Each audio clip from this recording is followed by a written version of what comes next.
ছোট্ট একটি গ্রামের ঠিক মাঝখানে একটা কুয়া ছিল, যেটা সবার পানি তোলার একমাত্র ভরসা। কিন্তু হঠাৎ একদিন সেখান থেকে অদ্ভুত ঘটনা ঘটতে লাগলো। গ্রামের লোকেরা যখন এই পানি তুলতে যেত, কুয়ায় তারা বালতি ফেলতো ঠিকই, কিন্তু উঠিয়ে আনার সময় দেখা যেত বালতি নেই। দড়িটা উঠে আসছে ফাঁকা অবস্থায়। সবার মুখে মুখে ছড়িয়ে পড়লো এক গুজব, এই কুয়ায় ভূত থাকে। গ্রামে ভয় ছড়িয়ে পড়ল। একটা দুইটা না, বারবার এমন হতে থাকায় কেউ আর কুয়াতে যেতে চাইছিল না। পানি ছাড়া মানুষ বাঁচে না, কিন্তু ভয় যেন তাদের শিকল বেঁধে রেখেছিল। দিন যায়, পানির অভাবে গ্রামের মানুষ কষ্টে পড়ে যায়, আর কুয়াটাকে ঘিরে একটা অজানা আতঙ্ক জমাট বাঁধে। ঠিক তখনই এক সাহসী ছেলে সামনে আসে। সে সবার সামনে বলে, আমি নামবো কুয়ায়, আমি দেখতে চাই আসলে কি আছে সেখানে, ভূত নাকি অন্য কিছু। গ্রামের লোকেরা অবাক, কিন্তু তখন সে একটা শর্ত দেয়, আমার কোমরে দড়ি বাঁধা থাকবে, আর উপরে দড়ির অন্য প্রান্তে ধরবে আমার মা ও বাবা, ওনারা ছাড়া কেউ নয়। ছেলের একথা শুনে সবাই অবাক। গ্রামে এত শক্তিশালী লোক আছে, তাদের না নিয়ে সে কিনা বাবা মাকে দড়ি ধরতে বলছে। অনেকে হাসলো, কেউ বিরক্তও হলো। তাকে বোঝানোর চেষ্টা করলো, শোনো ভাই, মাকে দিয়ে কি হবে, তারা তো বৃদ্ধ, ওনাদের শক্তি কতটুকু, আমরা তো আছি। ছেলেটি শান্তভাবে উত্তর দিল, আমি জানি আপনারা সবাই অনেক শক্তিশালী, কিন্তু বিপদের সময় কে ধরে রাখবে সেটা শক্তির বিষয় নয়, এটা মনের বিশ্বাস আর ভালোবাসার ব্যাপার। আমি জানি আমার মা বাবা আমাকে ফেলে পালাবে না। তার মা বাবাও কাঁদতে লাগলো। মা বলল, বাবা নামিস না বাবা, সত্যি যদি ভূত থাকে। ছেলে মায়ের চোখে তাকিয়ে বলল, তোমরা যদি উপর থেকে আমাকে আঁকড়ে ধরো, আমি কোনো ভয় পাই না। শেষমেশ সবাই রাজি হলো। ছেলেটির কোমরে দড়ি বাঁধা হলো।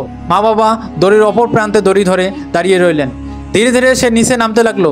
কুয়ার গাঢ় অন্ধকারে নামতে নামতে সে দেখতে পেল কিছু ঝোপঝাড়, গাছের শিকড়, আর ঠিক সেইখানে একটা বানর গাছের ডালে ঝুলেছিল। হ্যাঁ, বানর। এই বানরটাই প্রতিবার বালতির দড়ি টেনে খুলে দিচ্ছিল, তাই বালতি উপরে উঠছিল না। আসলে কোনো ভূত ছিল না, ছিল একটা চালাক বানর। সে বানরটিকে কিছু আদর দিয়ে কাঁধে বসালো, আর তার বাবা মাকে দড়ি টানার সংকেত দিল। উপরে যখন বানরটা সহ ছেলেটি ধীরে ধীরে উঠছিল, অন্ধকার কুয়া থেকে হঠাৎ একটা ছায়ামূর্তি ভেসে উঠতে দেখে উপরের লোকজন ভয় পেয়ে গেল। একজন চিৎকার করে উঠল, ভূত ভূত, ভূত উঠছে কুয়া থেকে। আর সেই শব্দ শুনেই সবাই দড়ি ফেলে পালাতে লাগলো। একে একে সবাই পালালো, দড়ি ছেড়ে দিল, কিন্তু দুজন মানুষ দড়ি ছেড়ে দেয়নি। তারা দড়ি আঁকড়ে ধরে দাঁড়িয়ে থাকলেন। তারা আর কেউ নন, ছেলেটির মা এবং বাবা।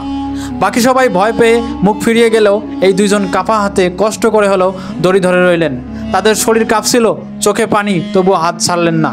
অবশেষে বহু কষ্টে তারা তাদের ছেলেকে টেনে উপরে তুললেন। ছেলেটি যখন উপরে উঠল, তখন তার গায়ে বানরটা বসা, কিন্তু সে জীবিত। গ্রামবাসীরা অবাক হয়ে দেখলো, এটা ভূত নয়, এটা সাধারণ একটা বানর। সেই মুহূর্তে গ্রামের মানুষ বুঝে গেল ছেলেটি কেন বলেছিল মা বাবাকে দড়ি ধরে রাখতে হবে। কারণ পৃথিবীতে সবাই তোমার সঙ্গ ত্যাগ করতে পারে, কিন্তু মা বাবা, তারা শেষ মুহূর্ত পর্যন্ত তোমাকে ধরে রাখে।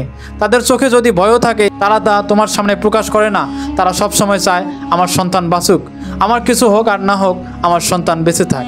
আজকের এই গল্পটা কোনো কাল্পনিক কথা নয়, এটা হাজারো বাস্তব ঘটনার প্রতীক। আজও এমন হাজারো সন্তান আছে যারা শুধু মা বাবার জন্য বেঁচে থাকে, আর এমনও মা বাবা আছে যারা তাদের সন্তানের জন্য সব কিছু ত্যাগ করতে পারে।